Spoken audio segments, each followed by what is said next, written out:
সাহেব বাবু, খুলুন সাহেব বাবু, আর নিজের চোখে দেখে নিন এই রিপোর্টে কি লেখা আছে।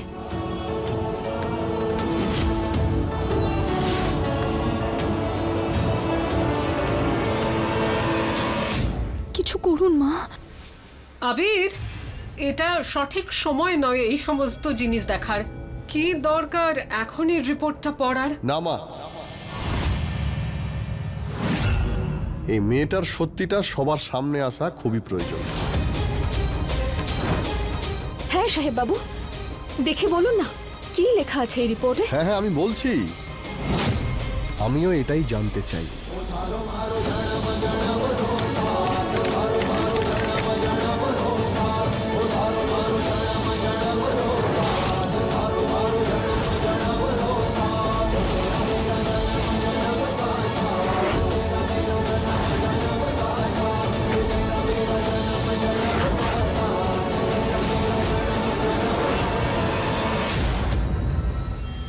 Negative report.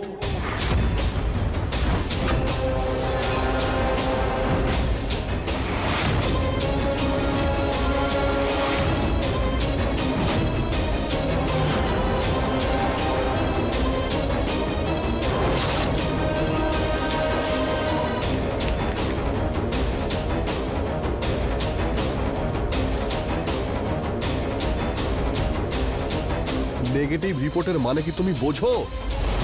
এই রিপোর্টের মানে হলো যে তুমি যে আমাকে বলেছিলে তোমার ব্লাড ক্যান্সার আছে সেটা পুরোপুরি মিথ্যে, আর এই রিপোর্ট সোজা হসপিটাল থেকে এসেছে একটা সিল এনভেলপে। এটা তো ভুল হতেই পারে না।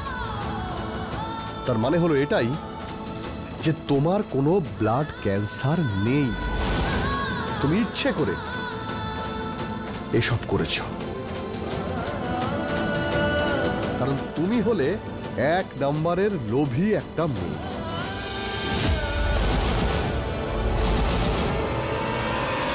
এটা কি করে হয়ে গেল ত্রিশলা? এই মেয়েটার তো ক্যান্সার ছিল, আমি নিজে রিপোর্টস দেখেছি। বিধির রিপোর্টটা আমি বদলে দিয়েছি। আসলে আমি আবির যখন হসপিটালে কথা বলছিল ফোনে সেটা শুনে নিয়েছিলাম। বলছিল আমি বিধিকে ক্যান্সার টেস্টের জন্য হসপিটালে নিয়ে আসবো। বেশি কিছু করিনি আমি, ওই রিপোর্ট নিয়ে যেই ছেলেটা আসে না ওকে কিছু টাকা দিয়ে দিয়েছি আর রিপোর্ট বদলে গেছে। কিন্তু এবার আমি দাদুর কাছে যাব আর ওনাকে এই রিপোর্টটা দেখাবো আর বলবো এই মেয়েটা কতটা ছোট মনির আর ওর চরিত্র কি রকম। ওনাকে আমি বলবো তুমি এই যা কিছু করেছো শুধু টাকার জন্য করেছো, আর তারপর দাদু নিজে তোমাকে এখান থেকে বের করে দেবে।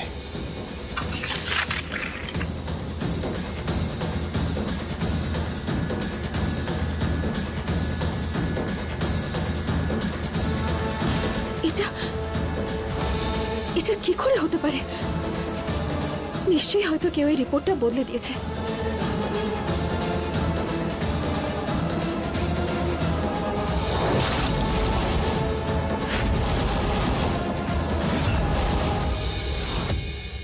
আবির, আবির, কোথায় যাচ্ছ তুমি? এই রিপোর্টটা তুমি বাবাকে গিয়ে দেখাবে কেন? কি দরকার এসব? আমি বুঝতে পারছি না তুমি আমাকে যেতে বারণ করছো কেন? কেন দাদুকে তুমি এই রিপোর্ট দেখাতে বারণ করছো? দেখো মা, বিধির এই মিথ্যেটা দাদুরও তো জানা উচিত। তুমি নিজে ভেবে দেখো, এসব দেখে আমি চুপ করে থাকবো? আমি যখন এটা জেনে গেছি যে ওই বিধি এই বাড়িতে শুধুমাত্র টাকার জন্যই এসেছে, ও আমার আর ত্রিশালার সম্পর্কটা নষ্ট করতে চাইছে। তুমি নিজে ভেবে দেখো মা, ত্রিশালার কতটা খারাপ লাগছে। মা, তুমি তো সবার সামনে এটা বলেছো যে ত্রিশালা এই বাড়িতে থাকবে না, আর দাদু জেনে যাবে ত্রিশালাও এই বাড়িতেই থাকছে। আমি ত্রিশালা আর দাদু দুজনকে মিথ্যে কথা বলতে পারবো না, তাই আমি দাদুকে সব সত্যিটা জানিয়ে দেব। আমি চাই যে বিধি এখান থেকে চলে যাক, ব্যাস। ঠিক আছে, তুমি সবকিছু বলতে চাও বাবাকে, তাই না? বলে দাও তুমি, কিন্তু একটা কথা মনে রেখো, ওনার চেক আপ রেগুলার করি। অনেক দিন ধরে দেখেছি ওনার বিপি কিন্তু হাই। আবির, কত কিছু সহ্য করেছেন উনি তোমার বিয়ের জন্য। গ্রামের লোকেরা এই বাড়িতে আসলো, তারপরে ওই পঞ্চায়েত প্রধানের হুমকি, তার উপরে তোমার জীবনের হুমকিও ছিল আবির। এই সব কিছুর জন্য বাবার শরীরে কতটা বাজে এফেক্ট পড়েছে সেটা জানো তুমি? এখন গিয়ে ওনার বিপি নর্মাল হয়েছে, যখন তুমি বিধিকে স্ত্রী হিসেবে মেনে নিয়েছো। এখন আবার গিয়ে এই রিপোর্টটা দেখাবে তুমি। কি হবে ওনার ভেবেছো আবির? একটু ভাবো ওনার কথা তুমি।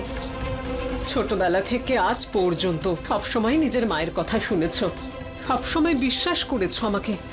অন্তত আজ একবার আমার কথা শোনো, আমার কথা মানো, কিচ্ছু ভুল হবে না তোমার সঙ্গে।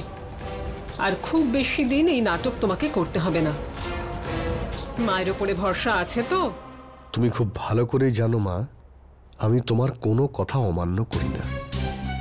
তুমি ওকে যত তাড়াতাড়ি পারো এখান থেকে বের করে দাও। আমি তো বললাম তোমাকে, আমি সব সামলে নেব। তুমি এত চিন্তা আর করবে না। তুমি ভালো মতো যাও। Thank you.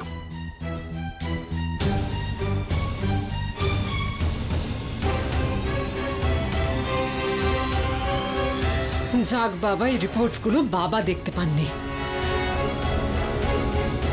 এই শোনো, হ্যাঁ এদিকে এসো। ওই যে মেয়েটা বিধি, ওকে আমার কাছে নিয়ে এসো। উনি তো জিনিসপত্র নিয়ে চলে গেছেন। কি? কোথায়? কখন গেছে?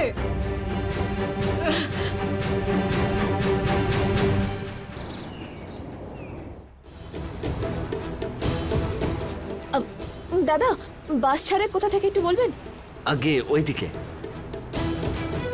অনেক ধন্যবাদ। আচ্ছা ধন্যবাদ। আমি ঠাকুরদা মশাইকে দেওয়া কথার অবমাননা করছি, কিন্তু কি করব, ওনার স্বাস্থ্য আর এই পরিবারের খুশির জন্য আমাকে এটা করতেই হবে।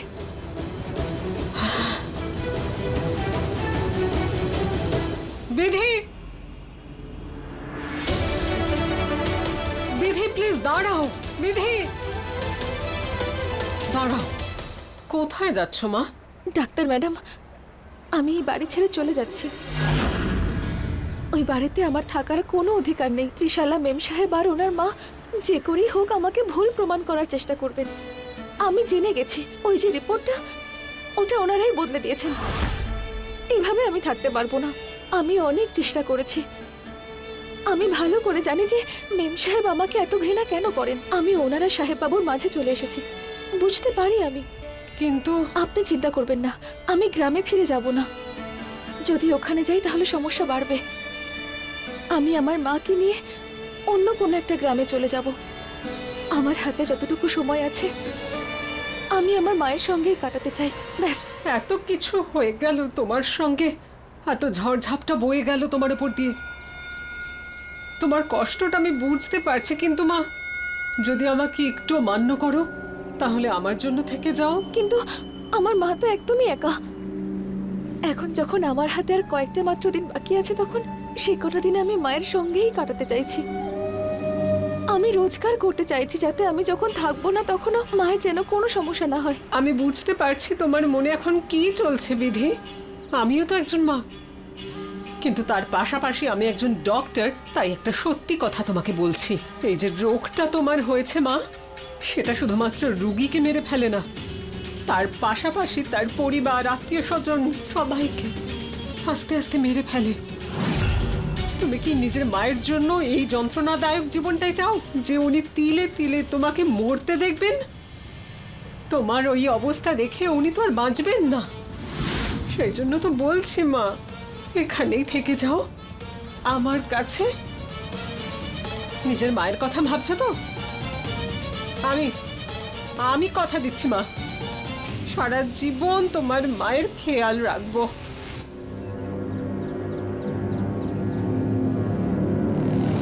শুধু তার বদলে আমাকে একটা কথা দাও।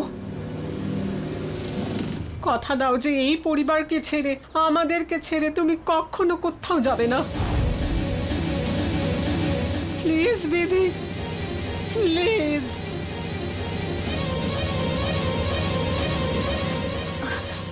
আপনি যখন আমার মায়ের জন্য এত কিছু ভাবছেন, তখন আজ আমিও একটা কথা দিচ্ছি আপনাকে। আমি এই বাড়ি ছেড়ে কোথাও যাব না। আমি এটাও জানি যে এর বদলে আমি সাহেব বাবু আর মেম সাহেবের কাছ থেকে ঘৃণাই পাবো, কিন্তু আমি সব সহ্য করে নেব। আমার বাবা আমাকে বলতে জানেন যে বাঁচবে যখন মন খুলে বাঁচো। এবার থেকে আমি সেটাই চেষ্টা করব। আর আমি আমার কথা রাখবো। থ্যাংক ইউ মা। যাক বাবা, কথার জালে ফেসেছে। এবার আমার কথা মতো চলবে।